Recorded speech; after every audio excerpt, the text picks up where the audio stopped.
गुरुर्विष्णु गुरुर्देवो महेश्वर गुरु साक्षात् परब्रह्म तस्मै श्री गुरुवे नमः।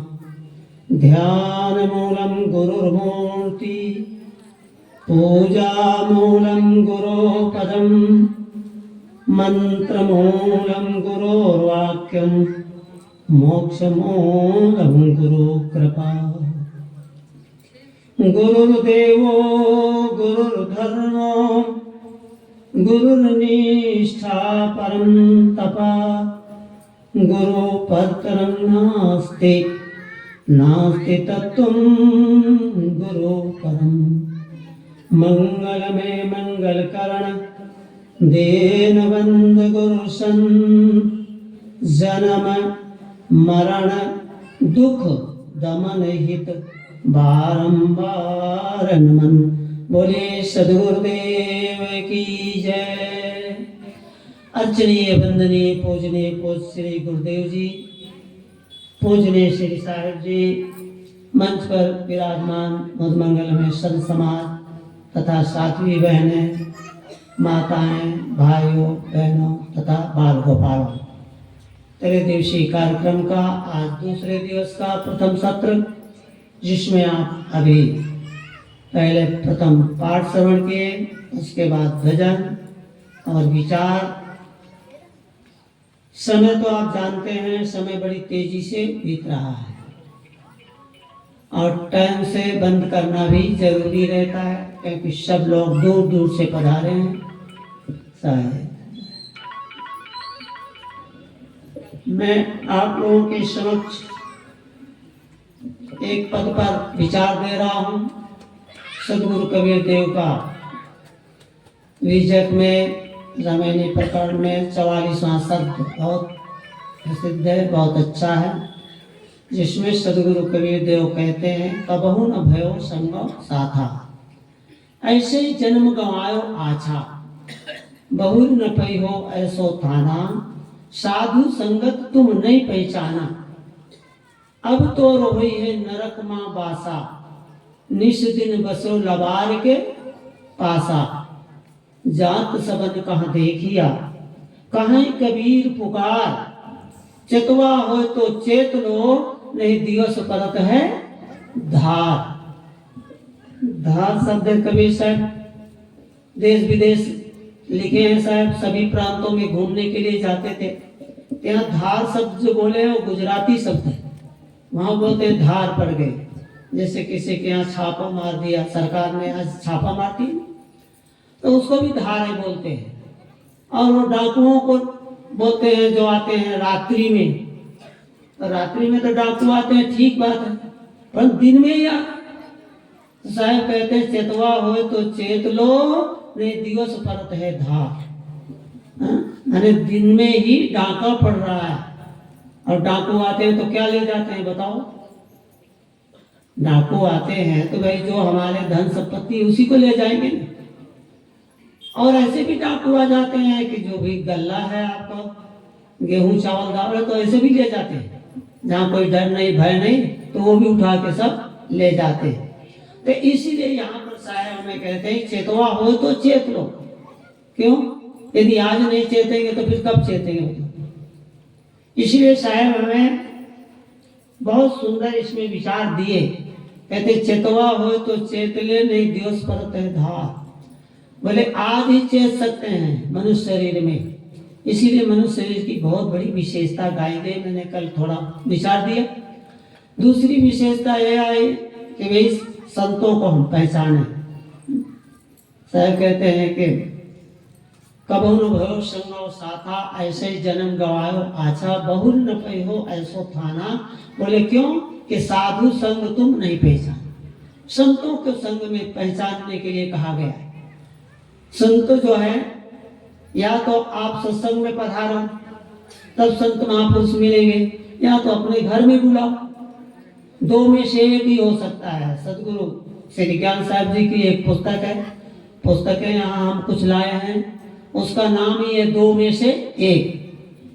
यानी दो में से एक हो गया। तो संतों के पास आप जाएं और उनके विचारों को सुने, तब कल्याण होगा। और या तो फिर अपने घर पर ही बुलाएं। संत महात्मा आते, अब देखो दूर दूर से साहिब बनारस से आए, हम लोग आप गुजरात से आए, और भी संत महात्मा सब जितने हैं सब यहाँ वहाँ से आए। तो कहते हैं साधु संग तुम नहीं पहचाना। आप कहेंगे कि हम तो पहचाने हैं, जानते हैं, पर जानते हैं पर मानते भी हैं। तो हम मानते नहीं है, जानते तो जरूर है, जानते सभी लोग हैं, कौन नहीं जानता है। संतों को तो पहचानना, और संतों की पहचान कैसे है, उनके लक्षणों से पहचान जाता है। ये तो सांप्रदायिक भेष है, जो संप्रदाय जिनका कोई लाल पहनता है, कोई पीला पहनता है, कोई काले भी पहनते हैं, सब अपने अपने संप्रदाय के अनुसार भेष रहता है संतों। पर उनके लक्षण, उनके लक्षणों के द्वारा हमें जानना जाता है। साधु किसे कहते हैं? शायद हाल चाल या मानुष तेरा गुण बड़ा, उसमें दिए हैं साधु किसे कहते हैं। साधु तो वैसे तो हम आप सब जानते हैं, साधना करने वाले को, जो साधना करता है उसे क्या बोलते हैं? साधना करे वही साधु। तो इस तरह से हम समझते हैं, परंतु यहाँ पर संतों के लक्षण दिए। जो संतों के लक्षणों पर उतरता है वो तो ठीक है, नहीं तो साधु तो कितने हैं। साधु बनना बहुत सरल है, और साधु होना, बताओ, है ना, साधु होना बहुत कठिन है। तभी साहब जी ने कहा कि साधु होना चाहिए, बनना नहीं है। बनना तो बहुत सरल है, 2 पैसा गेरू ले आओ, लाल कपड़ा ले, और नहीं है तो दाढ़ी रखा ले। बिहार की तरफ व्यावधानपुरम में ऐसे गाते हैं, बोले गढ़िया रखा के बाबा बन गए बकरा। वो बकरा का होती है ना नीचे दाढ़ी, आप लोगों ने देखा हो तो, भेड़ बकरे से बोलते हैं। तो कहते हैं ऐसे, पर मन ना रंगाए रंगाए जोगी बोलो, ऐसा गाते हैं। बोलते मन को रंगाना है, पर मन तो रंगा नहीं, कपड़ा रंग लिया और भेष बना लिया। किसका भेष बनाए? हमारे दादा गुरु जी ने लिखे। उन्होंने एक छोटी सी पुस्तक लिखे थे, निज कल्याण संदेशा। निज कल्याण मतलब स्वयं का कल्याण कैसे हो। तो उन्होंने कहा भेष बनाया प्रभु मिलने को, पर हो गए मोह में धाय। भेष तो बनाया किसके लिए? कि परमात्मा की प्राप्ति हो, अपने स्वरूप की प्राप्ति हो, कल्याण हो। तो भेष बनाया किसके लिए? बोले प्रभु मिलने, कि हमें परमात्मा मिले, ईश्वर मिले, ब्रह्म मिले, खुदा मिले, गाड मिले, यहोवा मिले, परमात्मा कोई भी, ये सब नाम है अलग अलग। आप समझिए आपके ही नाम है, दूसरा कुछ नहीं, नाम है अलग अलग दिए गए। उसी को कोई खुदा कहता है, और उसी को कोई गाड कहता है, उसी को कोई यहोवा कहता है, उसी को कोई ब्रह्म कहता है, और उसी को हम आप चेतन कहते हैं, जीव कहते हैं, वो कोई रूह भी कहते हैं। वो सब है।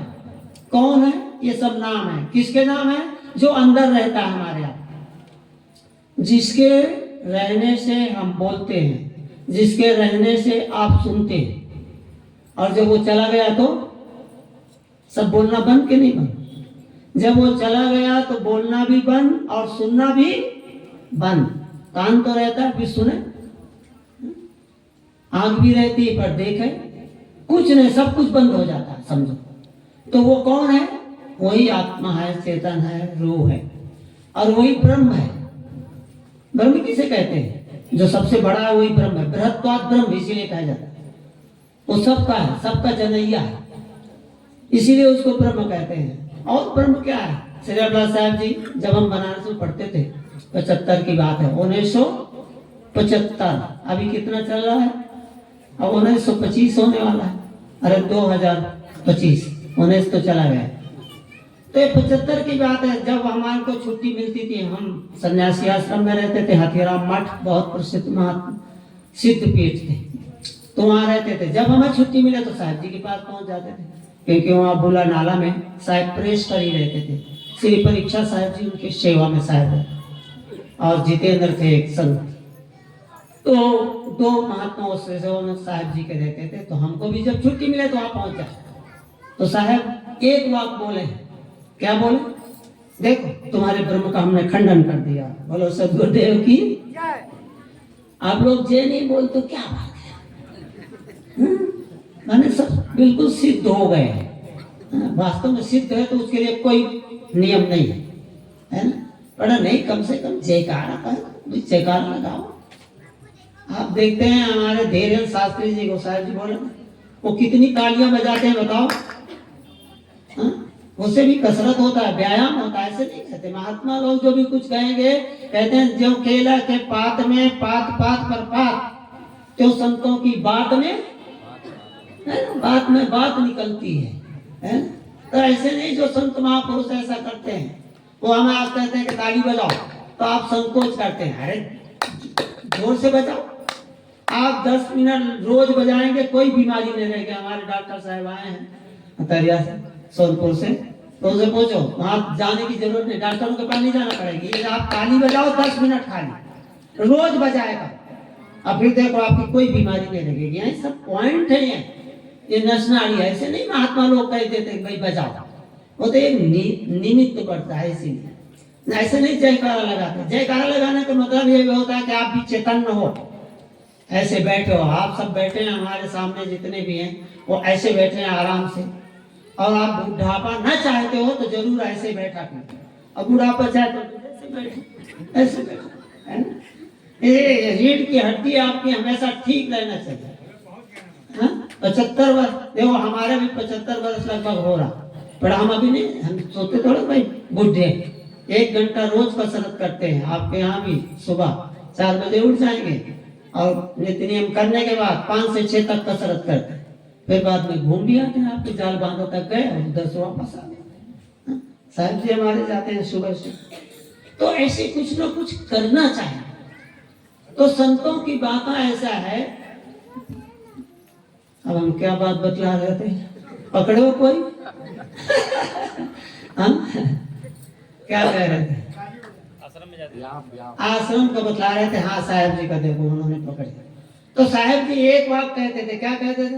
देखो हमने तुम्हारे ब्रह्म का खंडन कर दिया, बोलो सदगुरुदेव की जय। तो हम भी कह देते थे साहब जी हम तो कोई ऐसा था, हम भी कहते साहब कैसे खंडन कर दिया?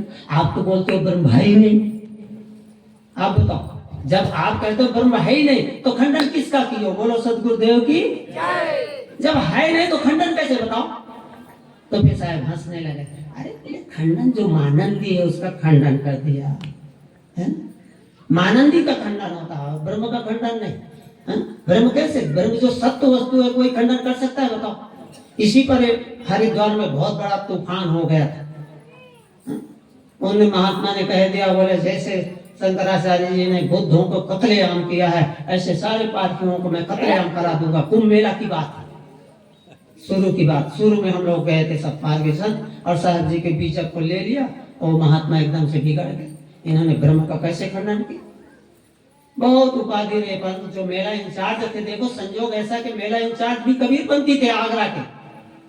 तो उन्होंने साहब में हमारे टाइम में बिल्कुल इमरजेंसी लग गई, क्योंकि उन्होंने चैलेंज कर दिया था भरी सभा में सब कि बोले पार्गी संतों को मैं सबको कत्ले करा दूंगा। तो साहब जी जाते थे प्रवचन करने, उन्हीं के सामने हमारा पंडाल था संन्यास आश्रम हरिद्वार में। तो वहीं सामने साहब जी को बोलना और वो उसी समय माइक लगा दिया करे सामने, तो आवाज ना आवे, जब विरोधी को क्या कहना। ऐसे करके उन्होंने किया। परंतु संत भी हमारे बहुत से थे सन्यासी जो कि जानते थे कि कबीर साहब कैसे हैं, महापुरुष कैसे हैं। तो वो इधर आए, फिर हमारे यहाँ वो आने लगे अखंडानंद स्वामी और अखंड आश्रम के। तो आकर के भी उनको गाली दें, ऐसे करें।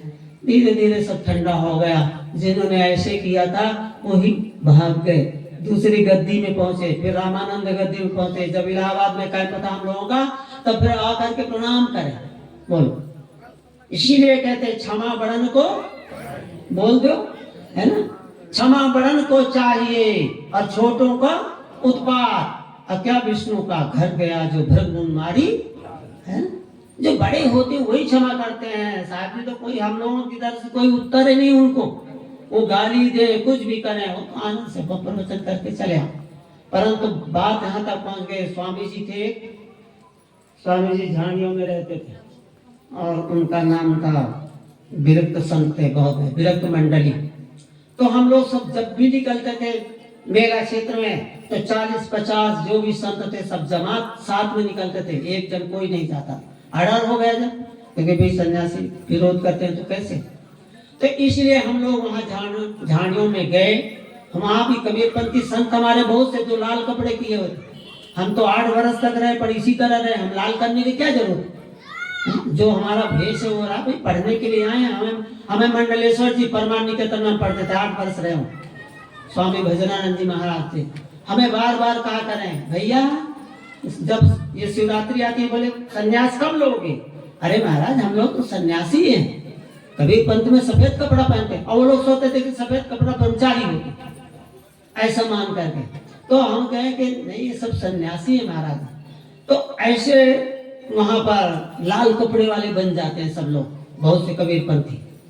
हम लोग नहीं ऐसे थे, हम तो अपने ऐसे ही रहते थे, सफेद कपड़े जैसा भेज दिया गुरु जी ने वैसे रखते थे। तो वहां पर जब हम लोग गए स्वामी गंगेश्वरानंद जी महाराज जी के हम मिलने के लिए श्री गदला साहब जी, एक महात्मा आया था चंबल घाटी से, कहते डाकू, और अभी कहते थोड़े दिन हुआ था, और वो वहां आया तो साहब जी से भिड़ गए एकदम, तुमने कैसे खंडन किया बोलना, तुमने कैसे ऐसे। अब साहब जी तो मौन हो गए, कुछ नहीं बोले, क्या करते। तो गुरु जी हमारे बगल में बैठे थे श्री ज्ञान साहब जी, उन्होंने थोड़ा ऐसे इशारा किया कि साहब मैं बोल। साहब जी बोले हाँ ठीक है। तो साहब जी ने एक ही वाक बोला, और देखो वो बार बार बोले खंडन। साहब जी बोले कि देखिए जो सत्य वस्तु होती है उसका कभी खंडन होता नहीं है। आप ये बताइए आपका ब्रह्म सत्य है कि असत्य है। तो बोलो क्या बोलेगा। उन्होंने कहा ना कि हमारा ब्रह्म सत्य है। तो बोले जो सत्य होता है उसका तीनों काल में कोई खंडन नहीं कर सकता है। बोलो सदगुरुदेव की बोलो। ऐसे बोलने पर वो जो चंबल का घाटी का डाकू था वो साहब जी को और संतों को प्रणाम किया, बोले ऐसी बात है तो आपके मुंह में घी शक्कर बोलो। और ऐसे करके और वो चला गया। जब चला गया तो महाराज जी देखो बैठे रहे, वो महामंडलेश्वर स्वामी गंगदेव जी महाराज, बहुत प्रसिद्ध महात्मा थे हरिद्वार। तो हम लोग सब गए थे दर्शनों को। फिर उनके मन में शांति आई और साहेब जी से बड़े प्यार से मिले, संतों से मिले। महाराज एक सेठ आया था 1 करोड़, जैसे यहाँ पर उत्सव हो रहा अभी हरिद्वार, अभी इलाहाबाद का कुंभ मेला, आप लोग देखना कितना लोग दान धर्म करते। एक सेठ आया था 1 करोड़ रुपया देकर वहां गया था, वहां पर गंगदेव जी महाराज। तो उन्होंने क्या करें साहब जी को, हम लोगों का अंजलि भर भर के जो आप होते हैं द्राक्ष सूखी मेवा काजू किशमिश बादाम, ये अंजलि भर भर के सब संतों को जलपान में दे। तो सब संत हम लोगों की तरफ देखा, हमने कहा क्या है, क्योंकि हम तो वहीं रहते ही थे। अरे महात्माओं का प्रसाद है, तुम भी ले लो, प्रसाद बांटना, भक्तों को दे देना और क्या। और मंगा करके ये अपना द्राक्ष सब ऐसे जलपान नाश्ता। तो कहे साहब गुरु जी बोले श्री अब्बास साहब क्यों बोले तो भाई ऐसा बोले क्या करे महाराज 1 करोड़ दिए तो उसको खर्चा तो करना है, तो कैसे खर्चा करें। अंतिम ऐसे होता है संत महापुरुष तो कहते जो लोग नहीं समझते हैं इसीलिए कहते हैं उनके भेद समझते हैं। और जो समझते हैं तो कबीर साहब ने कहा समझे की गत एक है और जिन समझा सब ठोर। और कहे कबीर हुए बीच के बल कहीं और की और। जो बीच के लोग होते हैं किनको कहते हैं, जिनको बीच का कहते हैं अध कचरा, ना उनको कोई ज्ञान है, वो पार की भी बन जाते हैं, पर कितने झगड़ा लड़ाई करते। बोलो पारक भी तुम्हारा कहाँ गया बताओ। हम तो कहते भाई सत्संग में जाओ, परखे परखावे सदा सत्संगत के बीच, और ताको हमारी बंदगी किंचित रहे ना। ये सत्संग की महिमा, इसीलिए संतों की महिमा कहेगी। फिर संतों को तुम पहले जानो, संत किसे कहते हैं। तुलसीदास जी महाराज रामायण में लिखते हैं, बस मैं थोड़ा बात कर देता हूँ टाइम हो जाए। तो तुलसीदास जी महाराज रामायण में कहते हैं, रामायण की बात हम इसलिए आपको बतलाते रहते हैं क्योंकि रामायण हमारे यहाँ खूब चलती है छत्तीसगढ़, प्रतियोगिताएं होती। तो वहां पर वो क्या बोलते हैं संतों के लक्षण। उन्होंने कहा है कि विरत विवेक विनय विज्ञाना और बोध यथार्थ वेद। देखो यथार्थ शब्द लिखा कि नहीं उन्होंने, इसका मतलब उसमें भी कुछ अयथार्थ है। अयथार्थ तो रहते हैं, जब 4 प्रकार की वाणी बोली जाती है तो कहते हैं कुछ न कुछ तो यथार्थ होगा। इसीलिए ऐसे कहना पड़ता है कि बोध हो पर यथार्थ बोध हो, अयथार्थ न। विरत विवेक विरक्ति है पर विवेक पूर्वक विरक्ति हो। ऐसा नहीं ऐसी विरक्ति हो जाती है आजकल। बताओ, बोले घर में हुआ खटपट तो चल बाबा के मठ पर। घर में पत्नी से, उससे, भाई से, किसी से खटपट हो गया, झगड़ा हो गया, लड़ाई हो गया, तो कहते चलो बाबा के मठ में, साधु बन जाता हूँ। अब बाबा भी बड़े होशियार थे, वहां पहुंचते उनका दाढ़ी मूछ लिया कट और पकड़ा दिया एक लठ, है ना, दाढ़ी मूछ काट करके और एक लठ पकड़ा दिया और क्या कहे, बोले जाओ गौए चरा लाओ। गौशाला था ना, तो भाई गौ को ले जाओ जंगल में चराने। तो चेला भी राम बड़ा होशियार था, उन्हें क्या बोलता है, बोले जब उन्होंने एक लठ पकड़ाया और कहा गौओं को चरा लाओ, तो कहते बाबा ने बताया काम, तो चेला रमता राम। बोलो सदगुरुदेव की। जब काम करने को बतलाया तो चेला रमता राम हो गया। बोलो, अब ऐसे साधु हो, रमता राम करने से थोड़ा कि साधु का मतलब साधना, साधना करके आए, खटपट करके आएंगे तो कहाँ कर। वो कहने लगा घर में, बोले काम करना होता तो साधु क्यों बनते बताओ। तो काम करना होता तो कहते साधु क्यों बनते। बोलो, अभी साधु महात्मा काम नहीं करते। हम तो वहां उत्तर प्रदेश में जब जाते हैं तो कहते हैं कि भैया, लोग कहते हैं संत महात्मा काम नहीं करते। हम आपके छत्तीसगढ़ में गुरु जी के साथ रहते थे, और जब रात के 12 बजे समाप्त हो जाए आपकी कथा यहाँ, तो दूसरे गाड़ी लिए खड़े रहे कि उनके यहाँ सुबह से प्रोग्राम है, तो फिर वहां जाते थे रात में। बोलो, तो हम कहें कि देखो लोग कहते साधु क्या करते, आप तो आराम से सो रहे हैं और हम लोग रात में अभी चक्कर लगा रहे हैं। बोलो सदगुरुदेव की। वहां सुबह पहुंच करके फिर प्रोग्राम देना है। तो इसीलिए संत महात्मा कितना काम करते हैं, और लोग समझते नहीं, इसलिए कहते हैं कि संत क्या, साधु क्या करते, खाते हैं और सोते। अरे भाई, साधु तो सोएगा नहीं तो कौन सोएगा बता। कहते साधु होकर न सोया और बाप मरा न रोया तो क्या किया। तो साधु का कोई चिंता नहीं, फिक्र नहीं, तो फिर वो तो सोएगा ही आराम। तो जिनके मन में चिंता है, फिक्र है, वो ऐसा करते हैं। इसलिए उन्होंने कहा विरत विवेक विनय विज्ञाना और बोध यथार्थ वेद पुराना और दम्भ मान मत करे न काऊ और भूल न दे कुमारक। इसकी व्याख्या हम दूसरे टाइम करेंगे। बोलो सदगुरुदेव की। देवगढ़ के साहब हमारे नहीं बोलेंगे कि हाँ पूरा हो गया टाइम, और आपका जो है ना 12:10 हो गया। हमारे साहब जी विराजमान है, और साहब ये तो बोलेंगे नहीं कि भाई बन कर शास्त्री।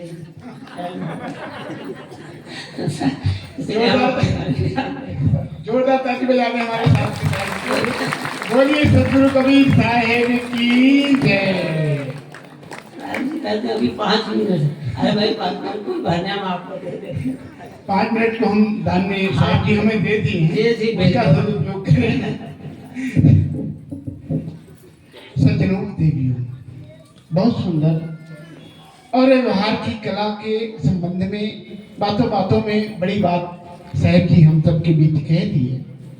उन सबको भी हमें अपने स्मरण में, स्मृति में लाना है और उस पर चिंतन करना है।